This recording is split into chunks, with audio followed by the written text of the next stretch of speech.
जो भी 30-35 में या 30 साल में शीर्ष पर पहुंच जाता है, अपनी पीक पर पहुंच जाता है, उसके बाद उसका जीवन नारकीय हो जाता है। वैसे भी हम देख ही रहे हैं उधर, मतलब बहुत एविडेंसेस क्लियरली है कि वो जल्दी सक्सेस पाने के लिए और एकदम हाई सक्सेस पाने के लिए वो फिर सेटन वर्शिप और उसमें घुस जाते हैं। तो क्या आपको मोक्ष के लिए तैयारी करनी चाहिए? क्योंकि अगर आपके पास सब कुछ है और अगर आपने मोक्ष की तरफ तैयारी की तो याद रखिए आप स्वयं मोक्ष नहीं पाएंगे, आपकी 21 पीढ़ियां, अच्छा 21 पीढ़ियां मोक्ष प्राप्त करेंगी।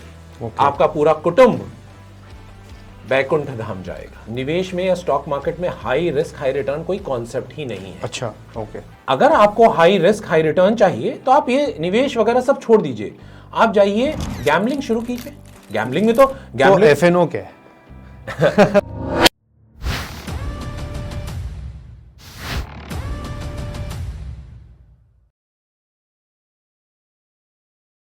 नमस्ते, कैसे हो सिद्धार्थ जी? सात्विक जी, ईश्वर की कृपा है, भगवान श्री राम की कृपा है। भगवान श्री राम की कृपा की वजह से भारतवर्ष में बढ़त हो रही है, बढ़ोतरी हो रही है। जो अभी राजनीतिक समीकरण बना है उसके बावजूद भगवान श्री राम की कृपा की वजह से सब कुछ अच्छा चल रहा है। और मुझे पूरा भरोसा है, आशा नहीं है, भरोसा है कि अगले 5 वर्ष, अगले 10 वर्ष, अगले 25 वर्ष यही रहेगा। बस राम की नगरी को कह दो कि वोट कर दे थोड़ा।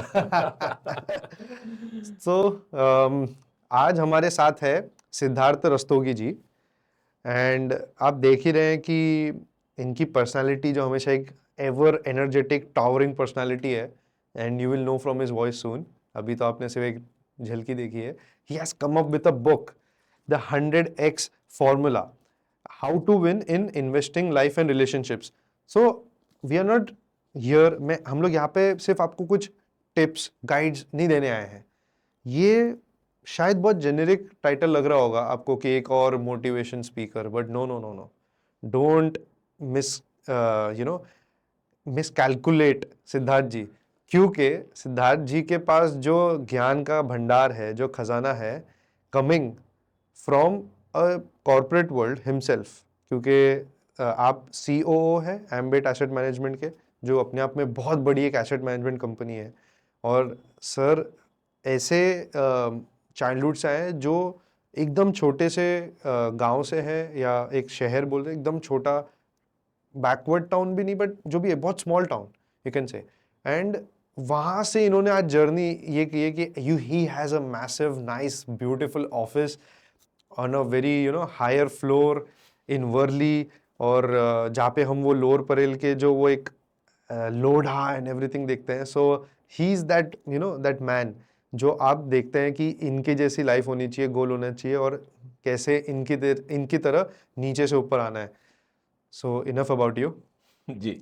आपकी पहली चैप्टर जो है बुक में, उसमें में आपने पहले एक सिक्सर मार दिया है कि पैराडॉक्स कॉल्ड लाइफ।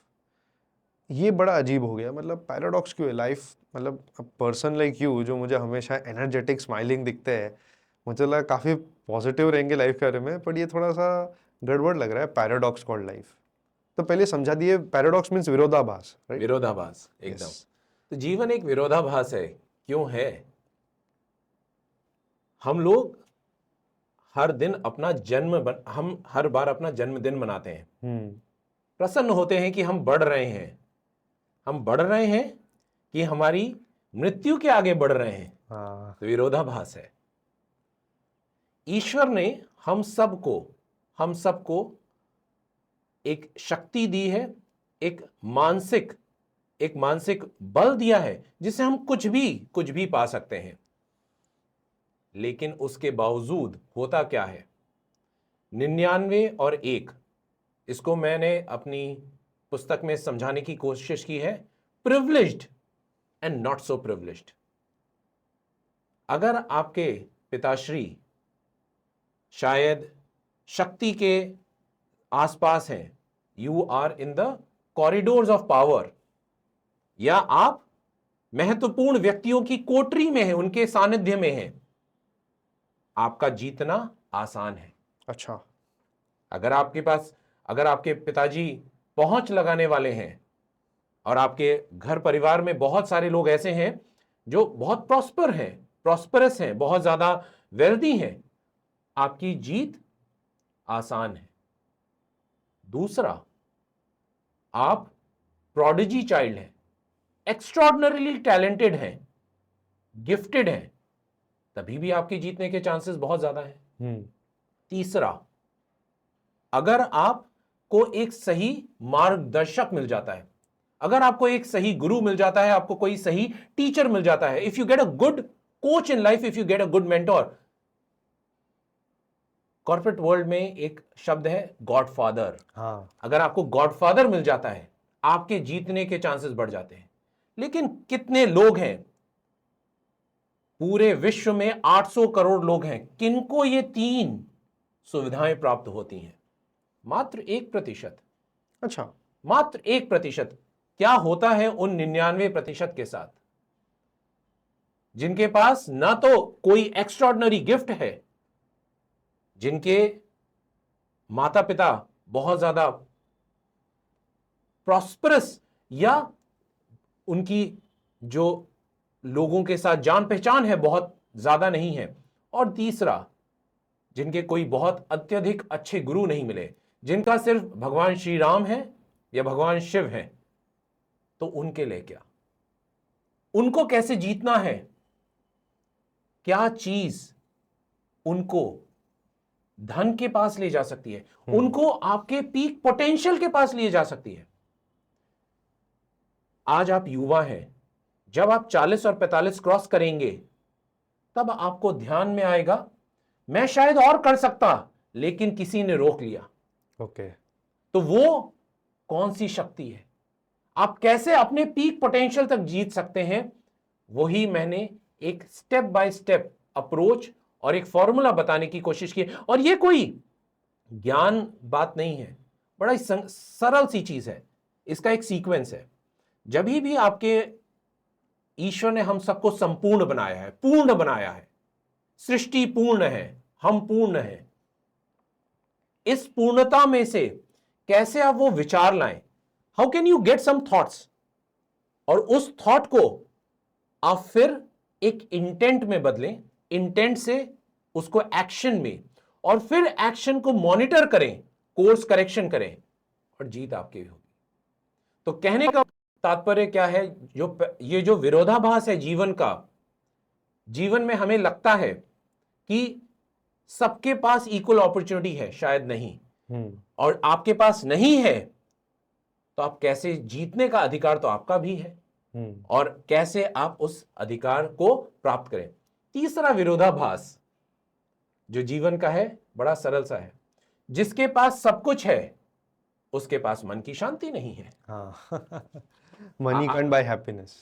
आपके पास बहुत सारे आप अमीर घरानों में देखते हैं, पुत्र पिता के साथ युद्ध कर रहा है, एब्सोल्युटली, भाई बहन के साथ कर रहा है, और इतना धन है कि उनकी 3 पुश्तें आराम से चलेंगी, फिर भी मन में मुटाव है, मन में मत्सर है, मन में आपके दूसरे के लिए ईर्ष्या है कि और इसके पास ज्यादा है, या इसकी ये चीज मैं ले लूं तो क्या होगा? इसीलिए, और उसके बावजूद आपके पास सब कुछ है, उसके बावजूद आप प्रसन्न नहीं है।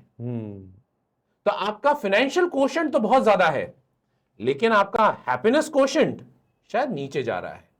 तो ये विरोधाभास है, और इस विरोधाभास को कैसे तोड़ना है? उसके बाद आपने सब कुछ पा लिया, लेकिन अभी भी आप 70 साल के हो गए, आपके पास अत्यधिक धन है, आप हर जगह आपका नाम है, फिर भी आप भाग रहे हैं, फिर भी और पाने की चाह है, तो कब आप रुकेंगे? तो इसीलिए इस पुस्तक में बताया है, और हमारे जो ग्रंथों में भी बताया है, जो पुरुषार्थ के 4 हैं, धर्म, अर्थ, काम और मोक्ष। तो क्या आपको मोक्ष के लिए तैयारी करनी चाहिए? क्योंकि अगर आपके पास सब कुछ है, और अगर आपने मोक्ष की तरफ तैयारी की, तो याद रखिए आप स्वयं मोक्ष नहीं पाएंगे, आपकी 21 पीढ़ियां, अच्छा 21 पीढ़ियां मोक्ष प्राप्त करेंगी। ओके। आपका पूरा कुटुंब बैकुंठ धाम जाएगा। तो प्लीज ये फिर बता दीजिए कि जो मोक्ष की आप बात कर रहे हैं, मैं नहीं कह रहा कि मोक्ष पा लेंगे लोग, पर उसका बेसिस क्या होगा लाइफ जीने का, जो जीवन जीने का एक जो आपका जो एक बेस होता है, आपको कहीं तो बिल्ड करना पड़ेगा। एकदम। तो फिर इसका बेस क्या है? क्योंकि अगर हम हिंदू धर्म से आते हैं तो हम धर्म बोले अभी, तो हमारे धर्म का एक मीनिंग से रिलीजन नहीं है, एक मीनिंग से ड्यूटी नहीं है, उसके बहुत सारे मीनिंग्स मिलके वो एक वर्ड बनता है। तो धर्म है, और धर्म के अंदर भी इतने सारे डिफरेंशिएशंस है। मुझे बताइए कि क्या तरीके से देखना चाहिए, क्योंकि बड़ा कॉम्प्लेक्स हो गया है। क्योंकि आपने जैसे अभी कहा बहुत ज़्यादा हाईली कनेक्टेड लोग होते हैं, उनके लिए जीतना आसान हो जाता है। पर अभी आप जब जो अभी मैंने रिसेंटली बुक पढ़ी अमीगनाथ जी की, वो थी रामायण महाभारत अनरेवल 2, उसके अंदर उन्होंने एक प्रसंग दिया है जो है शांति पर्व का। उसमें सब वन ऑफ द टॉपिक्स ये है कि आपकी दोस्ती राजा से जितनी दूर की हो उतनी अच्छी है, जबकि राजा से बेटर कोई कनेक्शन नहीं है। मतलब बेसिकली पीपल इन पावर, क्योंकि जिस दिन उनका बुरा टाइम आया या उनका मन आपके ऊपर से उठा तो आपकी लाइफ भी तख्ता पलट कर जाएगी। बेसिकली उसका मीनिंग ये है। एग्जैक्टली। तो आप कह रहे हैं जीना आसान है, पर मेरे ख्याल से जीवन प्राप्ति नहीं होती, उसमें सुख प्राप्ति नहीं होती। हो सकता है आपके 10 साल 15 साल बहुत अच्छे जाए, चाहे आपने आगे के पैसे भी बना लियो, अगर आपकी सद्बुद्धि है, लक्ष्मी आपके साथ है, सरस्वती के साथ, क्योंकि लक्ष्मी सरस्वती के बिना टिकेगी नहीं। तो मुझे बताइए कि एक पर्सन, एक मनुष्य ये चीज कैसे सस्टेन करे, और फिर वो जो आप मोक्ष की बात कर रहे हैं, क्योंकि फिर तो जन्म ही नहीं लेना, मोक्ष मीन्स परमात्मा में लीन हो जाना। तो बताइए। तो बहुत बढ़िया प्रश्न है। सबसे पहले आपको सबसे बेसिक चीज सॉल्व करनी है धन। ओके। क्योंकि अगर कलयुग में आपने धन को नहीं सॉल्व किया, आप मुझे एक चीज बताइए, आपको कल मैं हम लोग यहाँ पे एक बहुत कंफर्टेबल स्टूडियो में बैठे हुए हैं, हम आपको ले जाते हैं एक चौल में जहां पे न खाने के लिए है, और वहां पे बच्चे रो रहे हैं, आपस में झगड़े हो रहे हैं। आप वहां पे अगर ध्यान लगाने की भी प्रयत्न करेंगे, वहां ध्यान लगेगा? नहीं लगेगा। आपकी इंद्रियां आपके वश में नहीं आएंगी। यस। एक बड़ा सरल सा कहावत है, खाली पेट राम भजन नहीं होते। हाँ जी। तो जब तक आपके पास अन्न भोजन नहीं है, तब तक आप कैसे अगले पड़ाव पर पहुंचेंगे? तो हम क्या बोल रहे हैं, सबसे पहले अर्थ पे फोकस करो, अर्थ के तरफ प्रयास करो। और अर्थ कैसा? जो धर्म से सुचारू हो। क्योंकि अगर आपने गलत तरीके से अर्थ कमाया तो आपके कोर्ट कचहरी के चक्कर लगेंगे, आपको बीमारियां होंगी, आपके शत्रु बनेंगे, आपसे लूटपाट करेंगे, आपसे चोर डकैत मिलेंगे। और वही अर्थ अगर आप अच्छी तरीके से सुकर्म करके करते हैं तो आपके पास वो स्थिर लक्ष्मी आएगी, अलक्ष्मी नहीं आएगी। हाँ जी। और आपका जो अर्थ है वो सार्थक करेगा आपके जीवन को, अनर्थ नहीं बनाएगा। वरना अर्थ को अनर्थ बनने में बहुत ज्यादा समय नहीं लगता। तो सबसे पहला काम आपको क्या करना है? अर्थ का संचय करना है। बिकॉज अगर एक अंग्रेजी में बड़ी अच्छी सेइंग है, money in good hands can do lot of good, but money in bad hands can do lot of damage as well. और हम देख रहे हैं कि विदेशी ताकतें जिनके पास अनर्थ है, अत्यधिक अनर्थ है, वो क्या कर रही हैं? अपने अर्थ को और बढ़ाने के लिए देशों को लड़ा रही हैं। भारत में आंतरिक असमन्वय, अराजकता फैला रही हैं। वो क्यों? क्योंकि उनका अर्थ जो है उनको बढ़ाना है और उससे अनर्थ है। और उसी का आप स्वरूप देख रहे हैं उनके पारिवारिक जीवन में। हाँ जी। उनका अर्थ बढ़ रहा है, डिवोर्सेस, उनके जो एक सबसे छोटी कड़ी है जो परिवार की, क्योंकि आपका परिवार सशक्त है, समाज सशक्त है, समाज सशक्त है तो देश सशक्त है, देश सशक्त है तो विश्व सशक्त है। उनकी जो सबसे छोटी इकाई है, उनका जो परिवार, वो टूट रहा है। ओके। उनके जो पुत्र पुत्री हैं, वो माँ बाप से बात नहीं करते, माँ बाप पुत्र पुत्री से नहीं बात करते। इससे तो फादर्स डे और मदर्स डे सेलिब्रेट करते हो कि उस इस- दिन तो जाके मिल लो।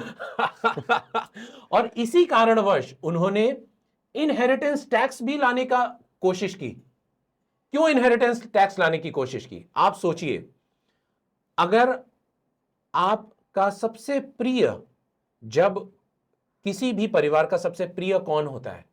उस परिवार में जन्म लिया पुत्र या पुत्री।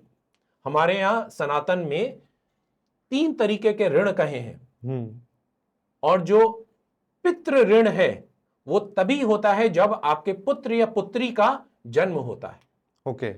अगर जब तक आपके पुत्र पुत्री का जन्म नहीं होगा तो आपका दाह संस्कार कौन करेगा?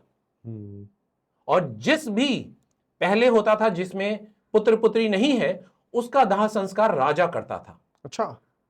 तो क्योंकि राजा पिता है सारे साम्राज्य का, उसी प्रकार से जो हमारी 84 लाख योनियां हैं, जो 84 लाख योनियों में उन सब में भी जीवन है, वो जीवंत हैं।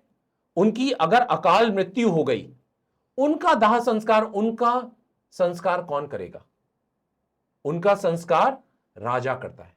इसीलिए श्राद्ध के दिन, जो सारा आखिरी श्राद्ध होता है, जो अमावस्या के दिन होता है, उस दिन राजा पूरे अज्ञात लोगों का, अज्ञात आत्माओं का, जिन भी लोगों की, जिन भी जंतुओं की, प्रकृति में जितने भी चीजों की अकस्मात मृत्यु हुई या उनकी मृत्यु हुई, जिनका दाह संस्कार नहीं किया है विधि से, उनका दाह संस्कार करता था। तो कहने का तात्पर्य क्या है कि अगर आपने अपने पुत्र से ही, हम अपने विषय पे वापस आते हैं, अगर अपने पुत्र या पुत्री से ही अगर आप दूर हो जाएंगे तो क्या होगा?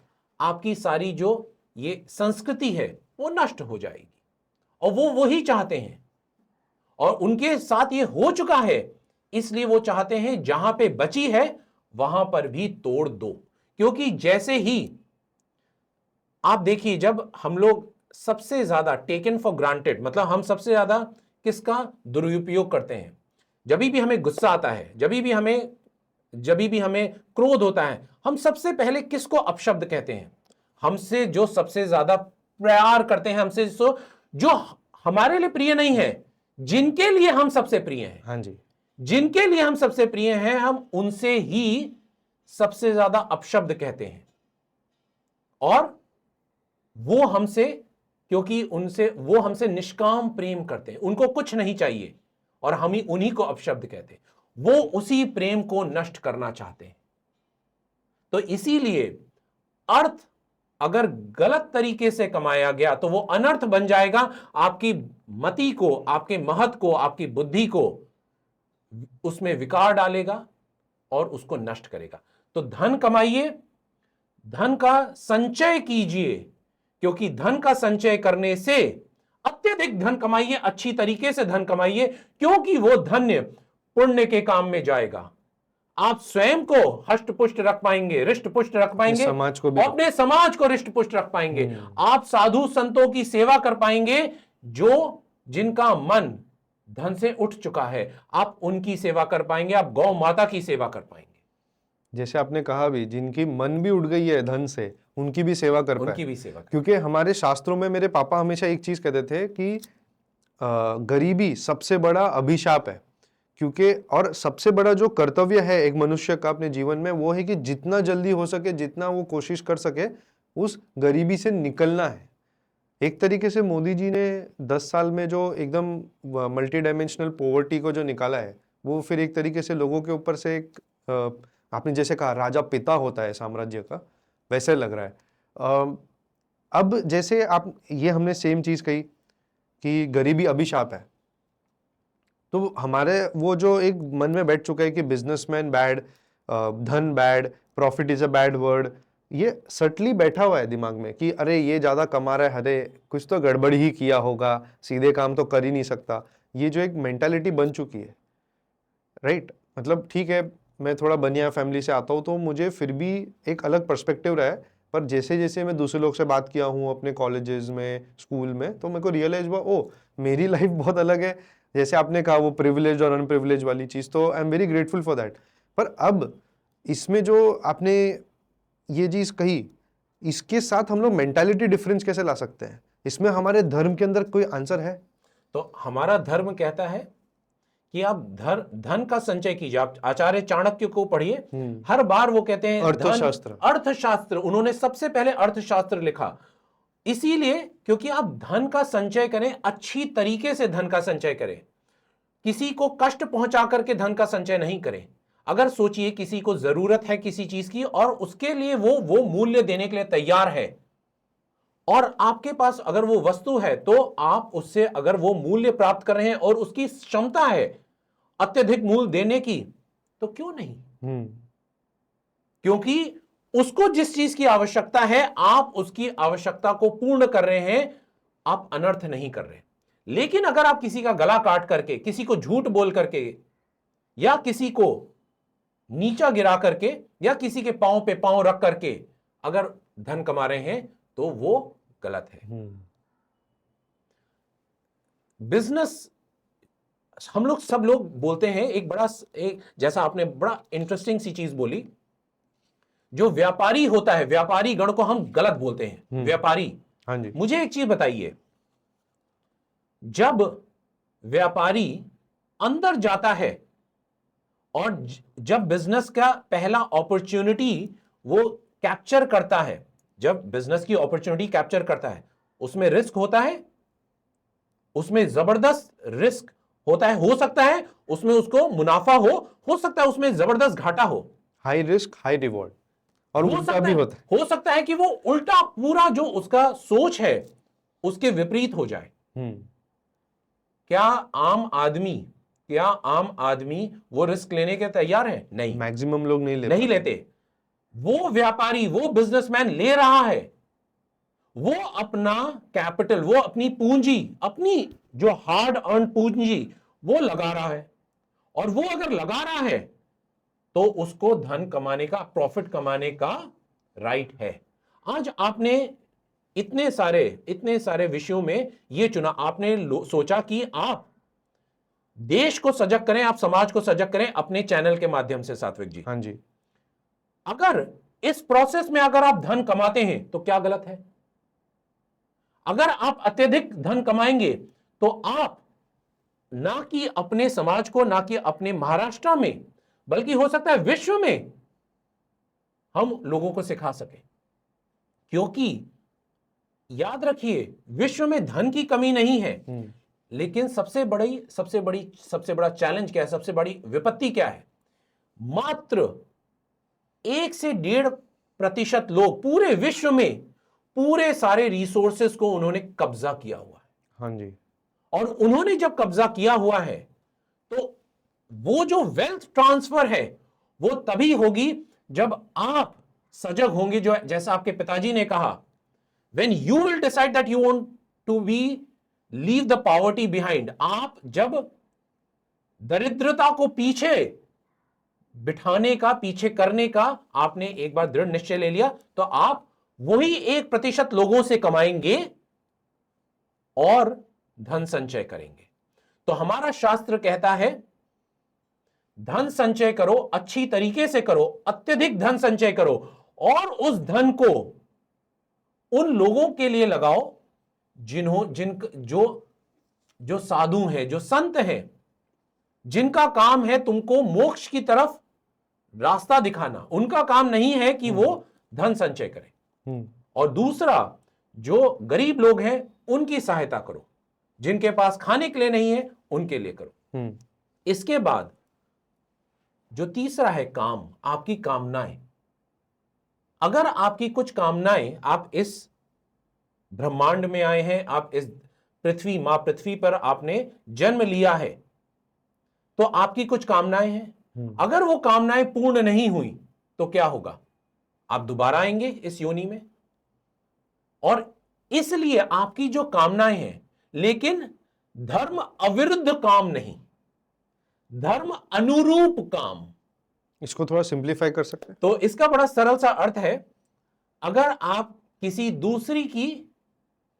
दूसरी की पत्नी पर आपकी अगर दृष्टि है, आप अत्यधिक अमीर हैं, तो आप उसका घर तोड़ करके अपने विलास, अपने भोग कर रहे हैं। उसके विपरीत अगर आपको लगता है कि आपको एक एक्सपर्ट बनना है टेनिस में और आपको बेस्ट टीचर चाहिए, तो आपने जो धन अर्जित किया और आप चाहते हैं कि आप सर्वश्रेष्ठ प्लेयर बने टेनिस के या सर्वश्रेष्ठ प्लेयर बने हॉकी के, और आप उसके लिए पैसा खर्च करते हैं, बेस्ट ट्रेनर लेते हैं, तो वो धर्म के अनुरूप है, धर्म से रिलेटेड है।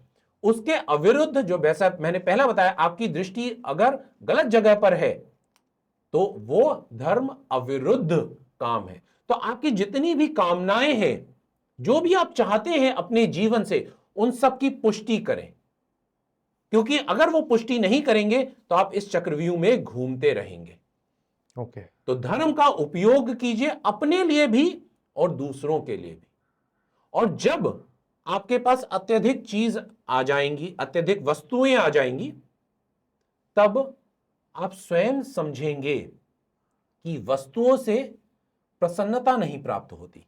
क्योंकि एक समय अगर आपको आईफोन 14 आपको मैं दे दूंगा, 7-8 मिनट के लिए आप बड़े प्रसन्न रहेंगे, बहुत प्रसन्न रहेंगे, बड़ा आनंद आएगा। फिर जैसे ही वो आईफोन गिरा, हल्का सा स्क्रैच आया, आपकी प्रसन्नता अप्रसन्नता में बदल गई। 1 महीने के बाद आपको दिखी एक मर्सिडीज की गाड़ी, आपकी प्रसन्नता इस वस्तु से निकल के दूसरे वस्तु में चली गई, फिर दूसरे वस्तु से तीसरे वस्तु में चली गई। तो आपकी प्रसन्नता आपके हाथ में नहीं है, वो वस्तुओं में सम्मिलित हो गई। तो जब आपके पास ये बोध होगा, ये ज्ञान होगा, तब आप वस्तुओं से में अपनी प्रसन्नता ना ढूंढ करके आत्मिक प्रसन्नता देखेंगे। इसीलिए जो वेदों का एक ब्रह्म वाक्य है, वो है प्रज्ञानम ब्रह्म। जैसे ही ज्ञान प्राप्त हो, वैसे ही आप ब्रह्म रूपी परमात्मा के पास पहुंचते हैं। तो वो सबसे पहला चरण है, पहला पग है मोक्ष के लिए। ओके। अगर व्यूवर समझ रहे होंगे कि क्यों मैंने ये 2 बुक्स रखी है, इसीलिए रखी है क्योंकि हमारी 2 रीसेंट वीडियोस आई हैं। एक है आभास जी के साथ, जिनकी बुक है इधर बाबर, और दूसरी है गौरांग दमानी जी। उनके साथ भी एक हमने ऐसा वीडियो किया है रामायण के ऊपर, जो आपने कभी सुना नहीं होगा।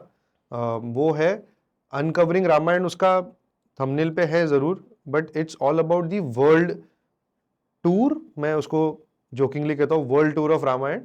पर उसमें आपको दिखेगा कि जब सीता जी का किडनैप हुआ था, तो वानर को कहाँ कहाँ भेजा गया था और उनके वजह से कितना इन्फ्लुएंस आपको हर जगह दिखता है।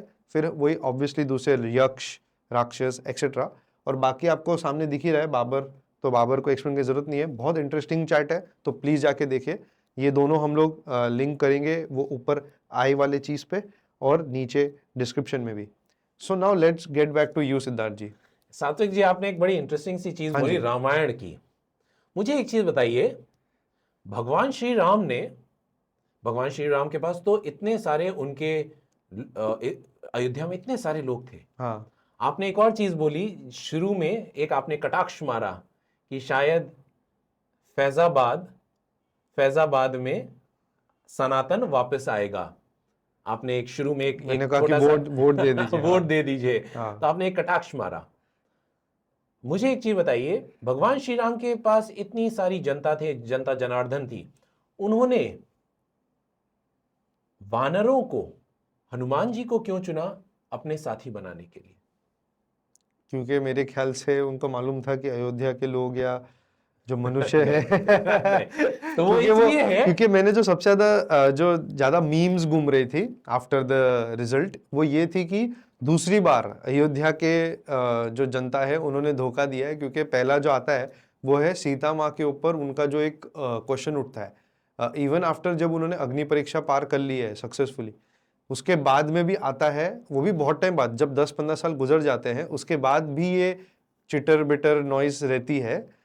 तो वो जो लोगों ने फिर जो उनको थोड़ा सा आई थिंक मन मुटाव था लोगों का, बहुत ज़्यादा शॉकिंग रिजल्ट था, तो लोगों का आई थिंक उधर से निकल रहा था मीम्स के थ्रू, तो मैं बस उसी पॉइंट ऑफ व्यू से बोल रहा हूँ। तो इसलिए चुना क्योंकि भगवान श्री राम को पता था कि रावण अत्यधिक शक्तिशाली है। वो माया के, उन्होंने तो भगवान शनि को भी, अपने सारे नवग्रहों को भी अपने स्थिति पे रहने के लिए बाध्य कर दिया था। और उसके बाद इंद्रजीत, जो उनके पुत्र का जन्म हुआ, क्योंकि इंद्रजीत का नाम इंद्रजीत पड़ा क्योंकि रावण स्वर्ग पे विजय नहीं प्राप्त कर सकते थे, इसलिए वो हर दिन अपने आप को स्मरण करना चाहते थे कि इंद्रजीत का नाम लूंगा तो मुझे याद रहेगा कि मुझे स्वर्ग पर विजय प्राप्त करनी है। तो रावण अत्यधिक शक्तिशाली थे, महादेव के परम भक्त थे, माया के गुरु थे। उनको पता था अगर मनुष्यों को ले जाएंगे, मनुष्यों की सेना बनाएंगे, तो काम, क्रोध, मोह, मद, मत्सर, किसी भी साम, दाम, दंड, भेद, किसी भी तरीके से रावण उनकी सारी सेना को अपनी तरफ कर लेगा। बात तो सही है। इसलिए उन्होंने निष्ठावान परम भक्त हनुमान जी, जामवन जी और उनकी सेना को उनके पास साथ लिया। तो मतलब से अयोध्या के मनुष्य नहीं, जनरली सारे मनुष्य, सभी मनुष्य। और जब तक ये विकार रहेंगे तब तक आप स्वयं अपने से अप्रसन्न रहेंगे। आप किसी और से नहीं, जो आप किसी से अप्रसन्नता करते हैं, जब मैं गुस्सा होता हूं, जब मैं क्रोधित होता हूं, कोपित होता हूं, आज मैं आप पे कोपित हुआ तो क्या होगा? आप पे तो, आपका तो दिन खराब होगा ही, मेरा स्वयं का दिन भी खराब होगा, क्योंकि क्रोध एक वो जलते हुए कोयले की तरीके से है। अच्छा, मैं वो जलता हुआ कोयला अपने हाथ में लूंगा, मैं आप पर फेंकूंगा, आपको जरूर कष्ट होगा, लेकिन सबसे पहले मेरा हाथ जलेगा। बात तो सही है। तो आपकी बुक का नाम द 100x फॉर्मूला है, तो मैं समझ रहा हूँ कि आप लोगों की कैपेबिलिटी और उनकी इंटेलेक्ट, उनका माइंडसेट, धन, सब एक एक करके लाइन वाइज प्रॉपर एथिकल वे से आप सेट करना चाहते हो। ये बुक में आपने 100x फॉर्मूला बोला है, तो पहले एक शॉर्ट में बता दीजिए फॉर्मूला क्या है। फॉर्मूला बड़ा सरल सा है। हमने इसमें 4-5 विषयों पे 4-5 फॉर्मूले दिए हैं। सबसे पहला फॉर्मूला जो है कि अगर आप धन अच्छी तरीके से इक्विटीज में इन्वेस्ट करके अपना पैसा कैसे बढ़ा सकते हैं, क्योंकि अगर आप देखें इतने सारे लोग, लगभग 8.5 से 9 करोड़ लोग डायरेक्टली म्यूचुअल फंड्स में इन्वेस्ट करते हैं, और लगभग उतने ही लोग इक्विटीज में, स्टॉक्स में डायरेक्टली इन्वेस्ट करते हैं। लेकिन कितने बिलियनियर्स हैं जो आप उंगलियों पे गिन सकते हैं, जो बिलियनियर बन पाते हैं सिर्फ निवेश करके? क्यों? क्योंकि बहुत सारी कंपनियां अनर्थ करती हैं, सही तरीके से काम नहीं करती। तो उन कंपनियों को कैसे हटाएं और सिर्फ अच्छी कंपनियों में निवेश करें, तो सबसे पहला फॉर्मूला तो हमने उसका दिया है। पर वापस ये काम का भावना आ जाता है ना कि मैं कोई 15% थोड़ी ग्रोथ चाहिए, मुझे तो मल्टी बैगर चाहिए, मुझे तो 3, 4, 10 गुना कर दे मेरे पैसे। तो फिर वही हो जाता है कि पेनी स्टॉक्स या स्मॉल कैप इंडस्ट्री में ऐसे डाल के जहां पे ये अपसाइड मिल सके, वही वापस हाई रिस्क हाई रिवॉर्ड आ जाती है, पर उधर फिर अपनी पूंजी खो देते हैं, अपनी सेविंग खो देते हैं। तो सबसे पहले याद रखिए, निवेश में या स्टॉक मार्केट में हाई रिस्क हाई रिटर्न कोई कॉन्सेप्ट ही नहीं है। अच्छा, ओके। अगर आपको हाई रिस्क हाई रिटर्न चाहिए तो आप ये निवेश वगैरह सब छोड़ दीजिए, आप जाइए गैम्बलिंग शुरू कीजिए। गैम्बलिंग में तो एफएनओ क्या है? एफएनओ मैं किसी को सुझाव नहीं देता कि किसी को भी फ्यूचर्स एंड ऑप्शंस करना चाहिए, क्योंकि फ्यूचर्स एंड ऑप्शंस आप जो कर रहे हैं और उसके सामने जो एल्गोरिथम और मशीन्स कर रही हैं, वो आपके सामने वो काउंटर करके आपको डिफीट कर रहे हैं और उससे हर सेकंड पैसा बना रहे हैं। आप उस ट्रैप में फंस रहे हैं। इसी कारणवश 92%, और ये मेरा अनुमान नहीं है, 88 से 92% लोग जो एफएनओ करते हैं, सेबी ने एक रिपोर्ट निकाली, और सेबी भी नहीं चाहता, securities and exchange board of India जो रेगुलेटर है, कि एक आम आदमी जिसको कंपनी के बारे में नहीं पता, निवेश के बारे में नहीं पता, वो एफएनओ कर रहा है। इसका अर्थ यह है कि, और आप तेजी से मुझे एक चीज बताइए, सबको तेजी है, सबको जल्दी सब कुछ कमाना है। एक चीज मुझे बताइए, आपके पास सब कुछ आ गया तो फिर आप क्या करेंगे? अपनी मृत्यु का इंतजार? याद रखिए, जब आप ऊपर चढ़ते हैं, धीरे धीरे मेहनत करते हैं, तो आपको लगता है मुझे ये भी पाना है, ये भी पाना है, तो आप मोटिवेटेड रहते हैं, आप में आंतरिक प्रोत्साहन रहता है। आप शीर्ष पर पहुंच गए, आप माउंट एवरेस्ट के पास पहुंच गए।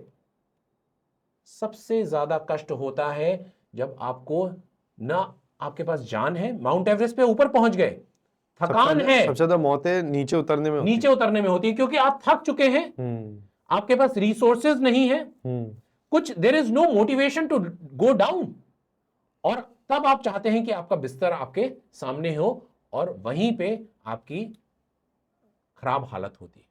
तो कहने डाउनफॉल या आपकी मृत्यु, डाउनफॉल होता है। इसीलिए आप देख लीजिए, जिस भी एक्टर का, जिस भी एक्ट्रेस का, जिस भी आर्टिस्ट का जल्दी से राइज हो गया, स्पोर्ट्स पर्सन का, एक समय के बाद वो जब नीचे उतरता है तो बहुत विपरीत मनोदशा होती है, डिप्रेशन, ड्रग्स, वो एब्सोल्युटली, तो वो मनोदशा। और ये आप देख रहे हैं पाश्चात्य और आप पश्चिम में आप यही देखते हैं, जो भी 30-35 में या 30 साल में शीर्ष पर पहुंच जाता है, अपनी पीक पर पहुंच जाता है, उसके बाद उसका जीवन नारकीय हो जाता है। वैसे भी हम देख ही रहे हैं उधर, मतलब बहुत एविडेंसेस क्लियरली है कि वो जल्दी सक्सेस पाने के लिए और एकदम हाई सक्सेस पाने के लिए वो फिर सेटन वर्शिप और उसमें घुस जाते हैं, और फिर वो वापस जो कॉन्स्पिरेसी थियरी बोलते हैं, but I don't think so कि इतने कॉन्स्पिरेसी बची उसमें। मेरे ख्याल से काफ़ी सामने दिख रहा है कि वो सेटन वर्शिप करते हैं हर कॉन्सर्ट्स में। आप सारे आर्टिस्ट देख लो, कितना लगता है कि ये बंदा कौन है, कहाँ से ऊपर आ गया। हर गली में ऐसे आदमी मिल जाएगा, पर फिर भी वो इतना हिट है। आपको वही फिर में इल्यूमिनाटी कहते हैं उस चीज़ को। फिर वो दूसरी कॉन्स्पिरेसी थियरी आती है, वो एप्स्टीन आइलैंड एक्सेट्रा एक्सेट्रा करते हैं। तो वो ठीक है, अपने आप में अलग चीज़ है, पर ये प्रॉब्लम है कि जो एकदम सक्सेस पाने की भूख में लोग ब्लड मनी कमाने लग जाते हैं, वो वहां पे उनको समझ नहीं आता कि ब्लड उनका ही है।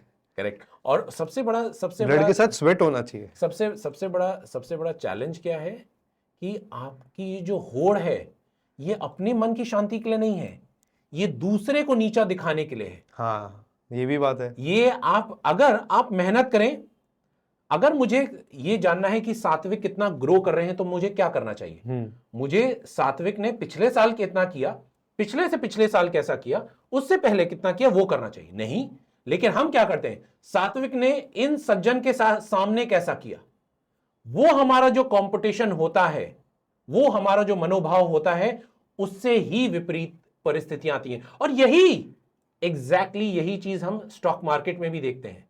जब हम कंपेयर करते हैं, ये कंपनी ऐसा कर रही है, ये कंपनी ऐसा कर रही है, इसका पी मल्टीपल ऐसा है, इसका पी मल्टीपल ऐसा नहीं। अगर हमें चेक करना है तो उसी कंपनी की विशेषता पहले देखिए और आज के समय में देखिए, तो जीवन और निवेश में बहुत ज्यादा अंतर नहीं है। जो रूल्स आपके लाइफ में, आपके जीवन में अप्लाई होते हैं, वही रूल्स आपके निवेश में भी अप्लाई होते हैं। क्योंकि आप अगर दोनों साइड पे देखें, निवेश और जीवन, जब आप अच्छा कर रहे होते हैं तब आपको ऐसा लगता ही नहीं कि कुछ खराब हो सकता है। आपको लगता है अभी इससे तो ऊपर ही जाएगा, ऊपर ही जाएगा। सेम मार्केट में कि आज शेयर जो 20 रुपए का था वो 100 का हो गया, आपको लगेगा 200 का हो जाएगा। आप ये नहीं सोचते कि वो 20 का तो 50 पे भी आ सकता है ना वापस। जब वो 100 पे पहुंच गया, तो लोग जब प्रॉफिट बुक करेंगे या उसके एक्चुअल वैल्यू है ही 50 की, तो लोग चले जाते। जैसे आई थिंक एक बहुत इंटरेस्टिंग स्टॉक है, this is not a recommendation, तो एक IRFC के साथ हुआ था, तो मुझे उसका IPO मिला था। तो कितने टाइम तक, आई थिंक 1.5-2 साल तक, वो 26 में मिला था, वो 21 पे था। 26 पे IPO खुला, 21 पे था मेरे पास, और बाद में वो सडनली 45-50 पे चला गया। तो जो हमारे एक एडवाइजर है, सेबी रजिस्टर्ड ही है वो भी, तो उन्होंने कहा कि भाई हमारे हिसाब से इसकी 50 वैल्यू होती है। तो इसलिए हमने, मतलब दूसरे पापा मम्मी सबके नाम पे हमने बहुत हाई नंबर ऑफ शेयर्स लेके रखे थे तो वो बेच दिए। आज वो बाद में शेयर चला गया 120 190 भी टच करके आया था। तो लोगों को जब लगता है कि फिर लोगों ने 190 पे भी लिया होगा, वो आज 110 पे 120 पे, हो सकता है कि वापस 50-60 पे आ जाए। देखिए एक न्यूज खराब आई तो लोग नीचे, और ये सेम होता है जीवन में। आपको लग रहा है सब अच्छा चल रहा है, आज मेरी प्रमोशन, ये लड़की, ये गाड़ी, ये बंगला, और बाद में एक चीज कुछ खराब हुई, सब डाउट आ जाता है दिमाग में, सेल्फ डाउट आ जाता है। तो ये तो आई थिंक लाइफ का नियम है एकदम। और इसीलिए जब भी आप कभी भी निवेश कर रहे हैं तो ये देखिए, जैसा आपके एडवाइजर ने भी बताया कि उसके इंट्रिंसिक वैल्यू क्या है, उसकी अर्निंग्स कैसी है, मतलब उसका प्रॉफिटेबिलिटी कैसी है। उनकी एक बहुत बड़ा जो इम्पेटस रहता है, बहुत ज़्यादा फोकस रहता है, वो ये रहता है कि इनकी जो CXOs है, इनकी जो मेन बोर्ड मेंबर्स है, उनका एक्चुअल में क्या है, जो डिसीजन मेकर्स है ना, करेक्ट, उनकी वैल्यू क्या है, CEO कितना अच्छा है। करेक्ट। अगर उसका रिपोर्ट अच्छा है और आज लग रही है कि आज 20 का ही शेयर है, तो भी वो बोलते नहीं, बाय इट, टेक इट, हमारे हिसाब से ये होना चाहिए। उनका एक मॉडल है, ऑब्वियसली एक वैल्यूएशन मॉडल है, तो उस वजह से वो चलते हैं। और ये चीज बहुत ज्यादा क्वालिटेटिव है, इसको आप नंबर्स में डिफाइन नहीं कर सकते हो। एकदम। तो ये तो सबसे बड़ा टेस्ट हो गया एक तरीके से। तो आप ये देखिए ना, कभी भी हमारे जीवन में बड़ा सरल सा है, चाहे वो निवेश हो चाहे जीवन हो, दो ही चीज हमारे पास कम है। क्या? एक समय, जिसको मैं ह्यूमन बैंडविड्थ कहता हूं। ओके। क्योंकि आप एक समय में या एक दिन में या एक महीने में या एक साल में सिर्फ उतना ही कर सकते हैं। आप सब कुछ फोकस करेंगे, आप सब जगह मात खाएंगे। दूसरा कैपिटल, धन, पूंजी। यही दो चीजें हैं जो पूरे विश्व में कम है। अब आप उस पूंजी को और अपने फोकस को, अपने बैंडविड्थ को, अपने समय को कहां ला रहे हैं? जो अच्छे कंपनियां होते हैं और जो अच्छे मनुष्य होते हैं, वो कंसंट्रेट करके अच्छे लोग खरीदते हैं मतलब उनको एम्प्लॉय करते हैं। उन अच्छे लोगों को ढूंढ करके, उनके मोटिवेशन लेवल देख करके उनको आप भाड़ा करते हैं या आप उनको एम्प्लॉय करते हैं। वो लोग फिर प्रोसेस सेट करते हैं। प्रोसेस से स्केल आता है, स्केल से प्रॉफिटेबिलिटी आती है ज्यादा, और प्रॉफिटेबिलिटी से मार्केट कैपिटलाइजेशन आता है। बड़ा सरल सा रूल है। जीवन में भी वैसा ही होता है। आपके इर्द गिर्द अच्छे लोग आ गए, सत्संग आ गया, अच्छे लोग आ गए, आपका व्यापार, आपका कार्य ऑटोमेटिकली, आपकी सोच बढ़ेगी। आपकी सोच बढ़ेगी और सोच से उसको अगर आप डिसिप्लिन्ड मैनर में एग्जीक्यूशन करना शुरू करते हैं, आप लिखना शुरू करते हैं मुझे डिसिप्लिन रहना है, ये समय ये काम करना है, उससे आपका ऑटोमेटिकली एक्शंस मल्टीप्लाई होंगे। एक्शंस जैसे ही मल्टीप्लाई होंगे, उसका आउटकम मल्टीप्लाई होगा, आउटकम मल्टीप्लाई होगा, उसके रिजल्ट्स मल्टीप्लाई होंगे। तो जो निवेश में है वही आपके जीवन में है। और इसमें अगर आप डगमगाए तो विनाश आपका निश्चित है। थोड़े समय के लिए आप ऊपर जा सकते हैं, लेकिन जो गिरेंगे उसमें वो फ्री फॉल होगा, उसमें फिर बचने की गुंजाइश कम होगी। सो आपने भी, हम जैसे फॉर्मूला की बात कर रहे हैं, पर आपने एक बीच में रावण की बात कही, जब मैंने रामायण की बात कही थी, तो आपने कहा था कि इंद्रजीत को एक ऐसे क्या कहते हैं, उनको ऐसा पुत्र चाहिए था। हाँ, जी। उनको ऐसा एक कालखंड बनाना था या एक ऐसा मुहूर्त बनाना था कि इसमें जब पैदा होगा तो इसके ये गुण, बेसिकली एस्ट्रोलॉजी करेक्ट, या ज्योतिष। अब जितना मैंने ज्योतिष पे पॉडकास्ट किया है, रिसर्च किया है, और मैं खुद भी किसी की गाइडेंस फॉलो कर रहा हूँ, तो मुझे तो इतना समझ में आ रहा है कि हमारे प्रारब्ध, जो हमारे पिछले जन्मों का, जन्म नहीं, जन्मों का जो एक तरीके से कर्म का जो फल है, उसी की वजह से हम डिफाइन होते हैं कहीं ना कहीं कि हम ऐसे घर में पैदा होंगे, हम ऐसे माँ बाप पाएंगे, हम ऐसी चाइल्डहुड पाएंगे, हम ऐसी पेरेंटिंग पाएंगे, हम सक्सेस या सक्सेस से डाउनफॉल, डाउनफॉल से सक्सेस, जो भी है, और जो भी है फिर टैलेंट और वगैरह वगैरह, कि मेसी इतना अच्छा फुटबॉलर है, सचिन तेंदुलकर इतना अच्छा क्रिकेटर है, और लता मंगेशकर इतनी अच्छी सिंगर है, क्योंकि ये कुछ ऐसे अनमैचेबल टैलेंट है जो I think once in a life time आता है, नॉट इवन जनरेशन, क्योंकि आप 3-4 जनरेशन जीते हो, पर आई थिंक ये once in a life time period होते हैं। फिर मुझे कभी कभी ऐसा लगता है कि ये हो गई कितनी भी बात मोटिवेशन की, 100x फॉर्मूला कर लो, पर आपका एस्ट्रोलॉजी कहीं ना कहीं आपको अटका देगा। तो मुझे एक चीज बताइए कि आप बोल रहे एफर्ट्स, और भगवत गीता में भी कृष्ण जी ने काफी सिद्ध पुरुषों को, आलतू फालतू पुरुष नहीं, मनुष्य ऐसे ही कोई नॉर्मल किसी का बेटा हो ऐसा नहीं, इंद्र के बेटे अर्जुन, उनको भगवत गीता सुना रहे। मैं समझ रहा हूँ दूसरा एंगल ये भी है कि अर्जुन के भी बेटा अभिमन्यु, अर्जुन का बेटा नहीं, सॉरी मैंने उल्टा बोल दिया, इंद्र के जो बेटे हैं वो भी एक तरीके से थोड़े से वो हो गए कि अपने कोर्स से भटक गए, फोकस लूज कर दिया। तो मैं समझ रहा हूँ कि थोड़ा सा ह्यूमन एंगल डाल दिया और हमें एक सीख मिल गई। अब मैं आता हूँ पॉइंट पे। आई नो पॉइंट इज कि इतने पुरुष, सिद्ध पुरुषों को भी कृष्ण जी की जरूरत पड़ी। उनके प्रारब्ध ऐसे थे, वो उनके माँ बाप इतने सिद्ध पुरुष, मतलब इंद्र से ऊपर बड़ा देव नहीं, राइट?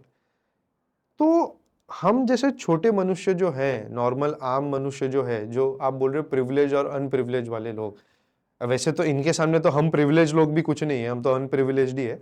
पर फिर मुझे बताइए, तो फिर ये 100x फॉर्मूला में कहीं ना कहीं ज्योतिष का भी एंगल आता है, भाग्य का भी एंगल आता है, कि अगर समझो आप उसके बारे में बात नहीं कर रहे हो तो फिर ये 100x का मतलब क्या है? क्योंकि आप कितने भी एफर्ट्स डाल दो, आप मैक्सिमम, मेरा तो ये मानना है कि जितने बिजनेसेस है मैक्सिमम वो कहीं ना कहीं लक के वजह से सक्सेसफुल हुए। Although I am not discounting कि एफर्ट्स खाली होते हैं, आपको कंटिन्यूसली एफर्ट डालते रहना और होप करने कि आपको बस जो भाग्य है वो एक अच्छा सा थप्पड़ मार के चले जाए ताकि आपकी जिंदगी एकदम से निहार जाए। ठीक है। तो सात्विक, मैं आपको ये पूरा पूरा आपको ये गहराई में बताता हूं, शुरू से बताता हूं आपको। ज्योतिष का अर्थ क्या होता है? ज्योतिष की उत्पत्ति हुई जब ब्रह्मा जी ने ये ऋषियों को ये ज्योति दी। ओके। जो ज्योतिष का अर्थ होता है जिसके पास ये ज्योति है, ईश की ज्योति, जो ईश्वर की ज्योति आपके पास है, ये वो हमारा ये एक शास्त्र है और ये साइंस है। ये ये बेसिकली मेरा ये कहना है कि एस्ट्रोलॉजी या ज्योतिष हिंदू धर्म का सबसे बड़ा शाइनिंग स्टार है, क्योंकि आपको जितना साइंस उसमें मिलेगा आपको, और हम आज सबसे ज्यादा दूर भागते हैं क्योंकि ऑब्वियसली जो ज्योतिषी है उन्होंने थोड़ा खराब कर दिया इसको। तो इसी चीज का मैं बताता हूं। तो सबसे पहले आपने ज्योति का मतलब, आप ज्योतिष का मतलब समझा। अब हम समझते हैं ज्योतिष हमको दर्शाता क्या है। हाँ, और इसका मैं आपको एक उदाहरण भी दूंगा। तो हमारे 3 तरीके के कर्म होते हैं: क्रियमाणी कर्म, प्रारब्ध कर्म और संचित कर्म। संचित कर्म क्या हो गया? तो क्रियमाणी कर्म पहले बताता हूं। क्रियमाणी कर्म, सात्विक ने पानी पिया, कर्म था, उनकी प्यास बुझ गई, उसका फल मिल गया। सात्विक ने अपने मित्र को थप्पड़ मारा, उसके मित्र ने उलट करके थप्पड़ मारा। ऐसे कर्म जिनका कर्म फल आपको अभी या इसी जन्म में मिल गया, वो हो गए क्रियमाणी कर्म। ओके। अब आते हैं कुछ ऐसे कर्म जो आप कर रहे हैं इस जन्म में, इस योनि में, 84 लाख योनियों में आपको मनुष्य योनि मिली है। आप इसमें ये कर्म कर रहे हैं, लेकिन इनका कर्म फल आपको मनुष्य योनि में मिल ही नहीं सकता। अच्छा, मिल ही नहीं सकता है। उदाहरण के लिए, चुगली करना, बिचिंग करना। तो शास्त्रों में कहा गया है, गरुड़ पुराण में कहा गया है, जो मनुष्य चुगली करता है, जो मनुष्य किसी की निंदा करता है, अपवाद करता है, उसको चमगादड़ की योनि मिलती है। तो अब आपकी मनुष्य योनि है तो आपको तो मिल ही नहीं सकती। तो क्या होगा? आपके वो जो कर्म है वो आपकी पोटली में बंध गए, वो भरते गए, तो वो हो गए आपके संचित कर्म। अच्छा। अब संचित कर्म में 25 तरीके के कर्म हैं। एक आपने अपवाद किया था, एक अच्छा काम किया था, एक खराब काम किया था, जिसका फल आपको नहीं मिल सकता। तो उसमें से जो सबसे प्रबल कर्म है, 25 कर्म है, मान लीजिए एक उदाहरण के लिए 25 कर्म है, उन 25 कर्मों में से जो सबसे प्रबल कर्म है वो बाहर आएगा और वो प्रारब्ध बनेगा। ओके।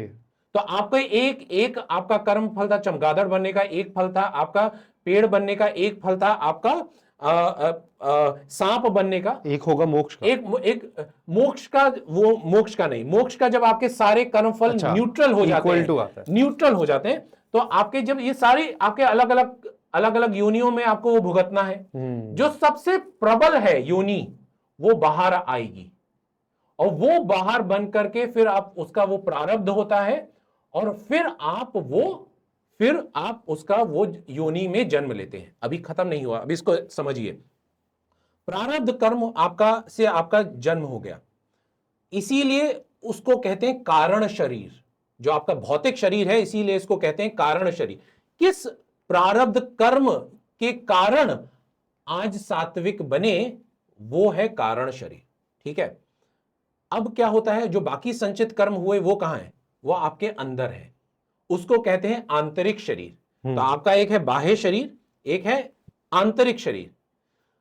अब अगर आंतरिक शरीर आपका चाहता है मृत्यु, बाह्य शरीर चाहता है आपके कर्मों को फल देना, और जो बाकी संचित कर्म रह गए, जो 25 में से 24 रह गए, वो है आपके आंतरिक शरीर। उस आंतरिक शरीर वो आपको नष्ट करना चाहता है। इसीलिए जब आप बिस्तर में 3 दिन तक पड़े रहते हैं, तो डॉक्टर के पास जाते हैं, तो आपके डॉक्टर क्या बोलता है, दौड़ना शुरू करो। जब आपको डायबिटीज हो जाती है, जब आपको ब्लड प्रेशर हो जाता है, जब आपको कोई भी अंदरूनी बीमारी होती है, आंतरिक diabetes, blood pressure, mental disease, depression, रक्तचाप खराब होना, ये इंटरनल डिजीज है, इंटरनल प्रॉब्लम्स है, ये कोई बाहर की प्रॉब्लम नहीं है, आंतरिक शरीर की प्रॉब्लम है। तो ये आंतरिक शरीर आपको नष्ट करने की कोशिश कर रहा है, तो आपको डॉक्टर क्या बोलता है, एक्टिव हो जाओ। तो बाह्य शरीर को आप जैसे ही तेजी से काम करेंगे, आपका आंतरिक शरीर के उसका जो प्रभाव है वो कम हो जाएगा।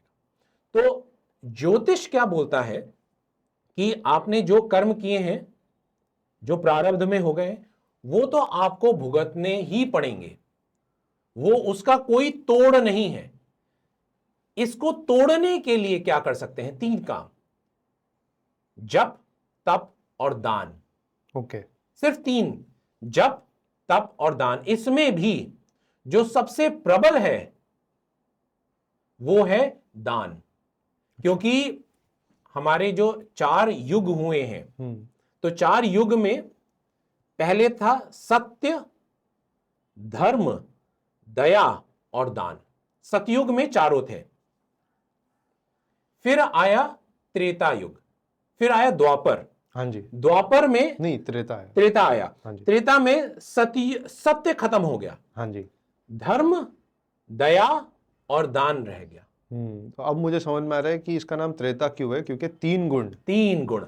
मैं पहले उल्टा आपके साथ जो अभी कंफ्यूजन हुआ ना द्वापर और त्रेता का, वो मेरे साथ भी होता था, इसलिए मैंने आपको करेक्ट कर पाया, क्योंकि त्रेता मीन्स 3rd और द्वापर मीन्स दूसरा, तो मैं उसलिए कंफ्यूज होता था। तो अब जब आप मुझे ये समझा रहे ना ये गुणों का, तब मुझे समझ में आ रहा है कि सतयुग में 4 गुण, त्रेता में 3 गुण, इसलिए वो सेकंड है, इसलिए सेकंड है। और द्वापर में आपका धर्म खत्म हो गया, अच्छा, सिर्फ दया और दान।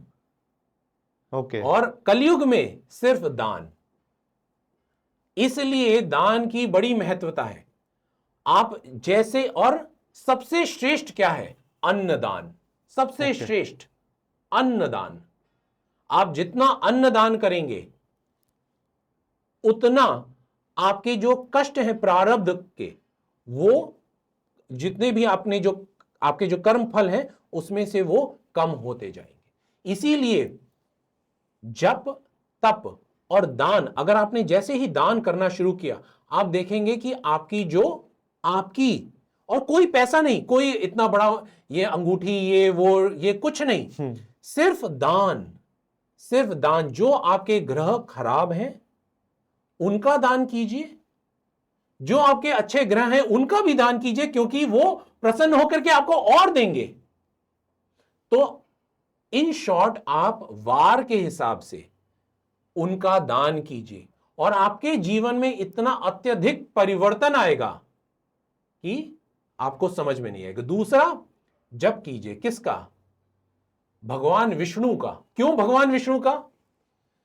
विष्णु शब्द का अर्थ क्या है? विश्व अणु। ओके। विश्व के सब अणु, सब एटम, सबसे जो छोटी श्रेणी का है, उसमें जो समाये हुए हैं वो है भगवान विष्णु। नारायण जो नर और प्रकृति से, जो पुरुष और प्रकृति से इस पूरे जगत, इस पूरे ब्रह्मांड की सम्मिलित हुए, इसकी उत्पत्ति हुई। तो नर का यान नारायण।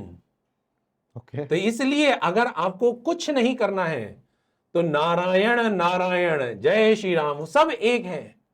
भगवान विष्णु के किसी भी रूप को स्मरण करें, भगवान श्री कृष्ण को किसी भी रूप को स्मरण करें। इसीलिए कहते हैं रामायण। और उसके लिए अगर आपके पास बहुत सारी दुख तकलीफ है तो भगवान शिव को याद करें, क्योंकि कहते हैं कि रामायण पढ़ने से पहले अगर आपने शिव की आराधना नहीं की तो रामायण संपूर्ण नहीं है। क्योंकि शिव के भक्त जो सबसे बड़े होते हैं यूजुअली विष्णु अवतार होते हैं, और विष्णु के जो सबसे बड़े भक्त होते हैं वो सब यूजुअली एक ही है, वो सब एक ही है। हम सनातन में सब एक ही है। तो कहने का तात्पर्य क्या है? दान कीजिए। और आप जो बोल रहे हैं एकदम उपयुक्त है। ज्योतिष विद्या है, शास्त्र है, और जो भी ज्योतिष अपने लिए वो इस्तेमाल करेगा, गलत तरीके से इस्तेमाल करेगा, वो विद्या क्षीण हो जाएगी। पर वो तो फिर तामसिक तरीके से तप हो गया, तो उसका तो फल आना ही नहीं है सही तरीके से। एकदम। सिर्फ ये विद्या दूसरों के कल्याण के लिए, धर्म के कल्याण के लिए, लोगों के परोपकार के लिए ही इस्तेमाल करनी चाहिए। अपने परोपकार के लिए अगर आप करेंगे और अगर आप ज्योतिष हैं तो ये फलित नहीं होगी। क्योंकि यूजुअली आपकी जैसी जो बुक्स हैं वो कहीं ना कहीं हमें ये एक आइडेंटिटी जो होती है, क्योंकि मेरे ख्याल से ज्योतिष जो है वो कहीं ना कहीं हिंदू धर्म के कोर पे है।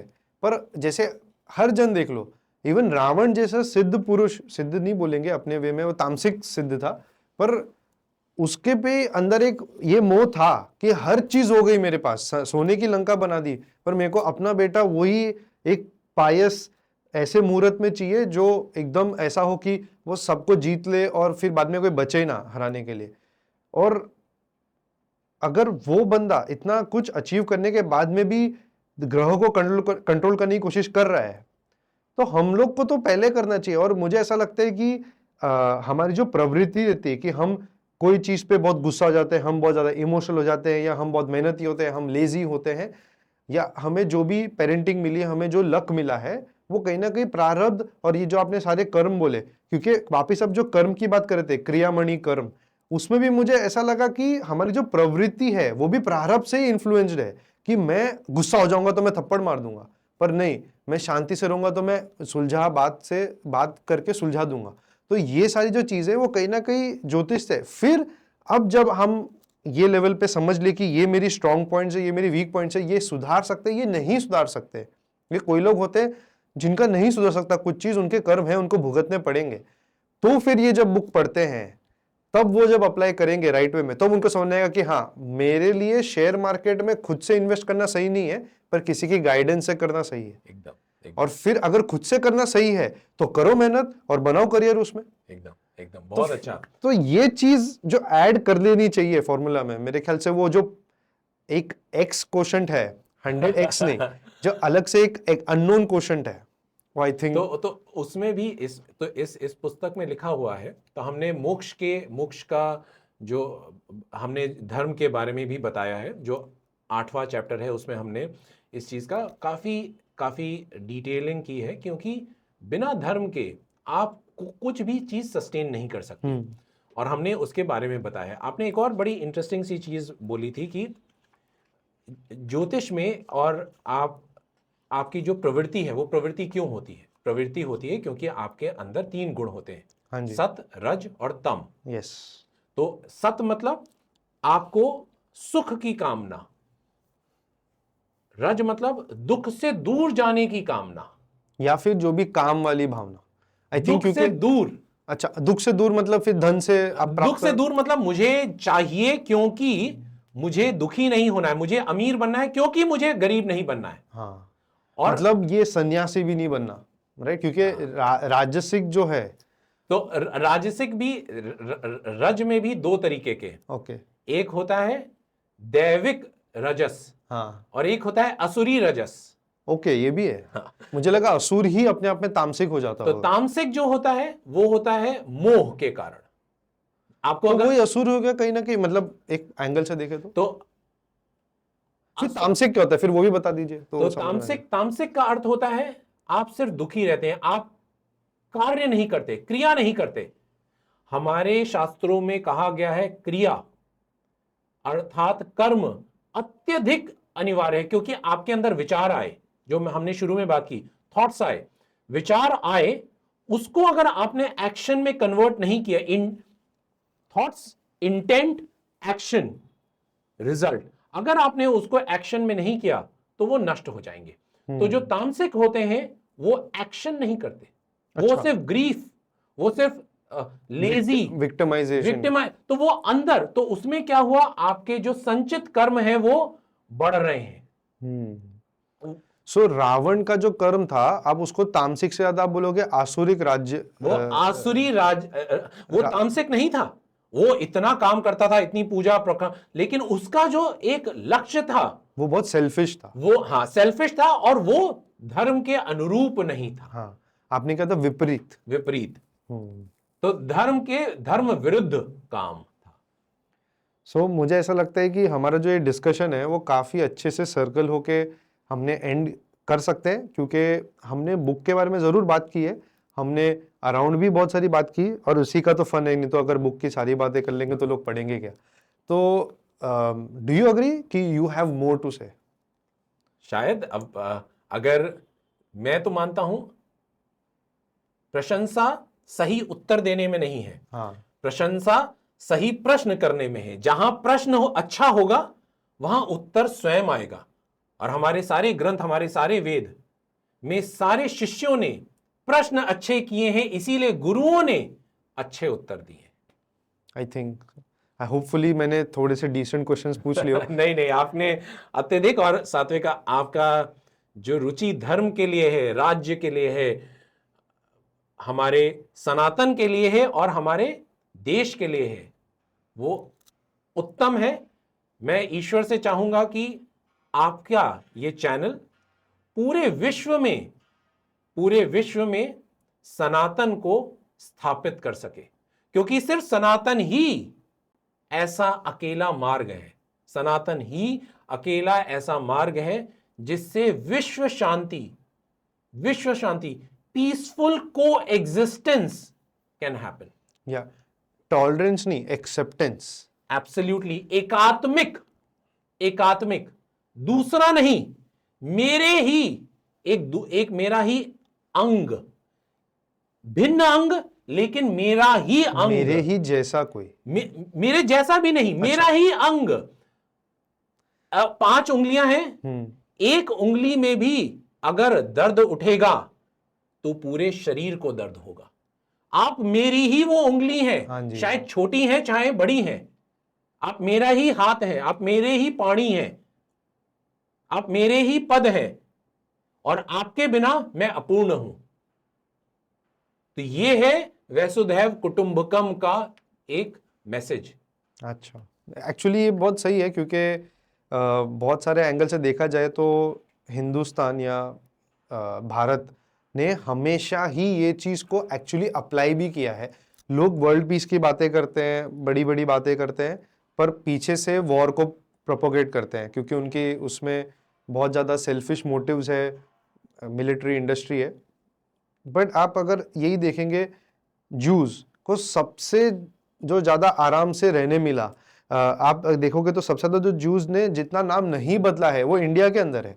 आप बाहर के जितने लोग के जूस से बात करोगे, उनके बहुत सारे नाम उधर के हिसाब से उन्होंने चेंज किए, क्योंकि उनको या तो कुछ चीज़ें नहीं मिलती थी, या तो उनको लैंड ओनिंग राइट्स नहीं था, या उनको वोटिंग राइट्स नहीं था, या उनको बर्दिंग राइट्स नहीं था। ऐसे सब चीज़ें देखी, पर इंडिया में वो सक्सेसफुल बिजनेसमैन रहे हैं। उन्होंने खुद से खुशी से महाराष्ट्रियन सरनेम भी उठाए हैं उन्होंने, बड़े बड़े हॉस्पिटल्स बनाए हैं, पारसीज को देख लीजिए। तो सेम आप ये देखेंगे तो हमारे में टॉलरेंस नहीं है, हमें इनटॉलरेंट का जो इल्ज़ाम लगता है, मुझे ऐसा लगता है कि हमारे जितना एक्सेप्टिंग कल्चर नहीं है। और आई थिंक यही विश्व को फिलहाल उसकी ज़रूरत है, क्योंकि एब्राहमिक रिलीजन के 2-3 जो पॉइंट ऑफ व्यू है वो उनके सिविलाइजेशन में क्लियरली दिखता है। एक है कैपिटलिज्म जो get profits at any cost, और वो लोग वन लाइफ थियोरी में बिलीव करते हैं, तो उनके लिए तो सस्टेनेंस क्या है कि बस अगले जन्म, जो अगली पीढ़ी है उसके लिए बस जीने के लिए रिसोर्सेज हो, उनकी ये है। पर हम वैसे नहीं देखते, हम तो उसमें देव देखते हैं, उसमें वो देखते हैं। हाँ, हमने भी कुछ हजार सालों में बहुत कुछ खोया है, तो हमने उसकी साइंस खोई है, हमने ये कह सकते हैं कि हमने भी अपने रिवर्स पॉल्यूट किए, हमने भी झाड़ काटे और हमने उसका अब्यूज भी किया है, नो डाउट। एक डाउनफॉल और राइज तो होता ही है सिविलाइजेशन का, पर हम सनातन है, इसलिए हम आज भी जिंदा है और हम चलेंगे, और सनातन ही विश्व को रास्ता दिखाएगा। अगले 5000 वर्षों तक, जब तक कलयुग है, सनातन है, और सनातन ही, जैसा आपने बोला, वही मार्गदर्शक बनेगा। और सिर्फ वही कलयुग ही क्यों, फिर नया मनवंतर है या नया चतुर्युग है, वो भी है, बहुत सारी चीजें बाकी है। यही क्यों, क्योंकि हमारे में तो अभी फिलहाल सिर्फ 51st ईयर चालू है ब्रह्मा जी का, करेक्ट, तो अभी तो 49 ईयर्स ब्रह्मा जी को और जीने हैं, ब्रह्मा जी के 49 ईयर्स। करेक्ट। सो अभी तो बहुत टाइम बहुत आगे। समय। सो बस उसी के साथ यही समाप्त करते हैं। धन्यवाद। बहुत बहुत धन्यवाद सिद्धार्थ जी आने के लिए। आप जब आते हैं तो बहुत ज़्यादा रिफ्रेशिंग हो जाता है एक डिस्कशन, और आई होप लोगों को ये पसंद आए। उसी के बहुत साथ बहुत धन्यवाद, बहुत बहुत बहुत धन्यवाद। बहुत धन्यवाद सात्विक जी। जय श्री राम। जय श्री राम।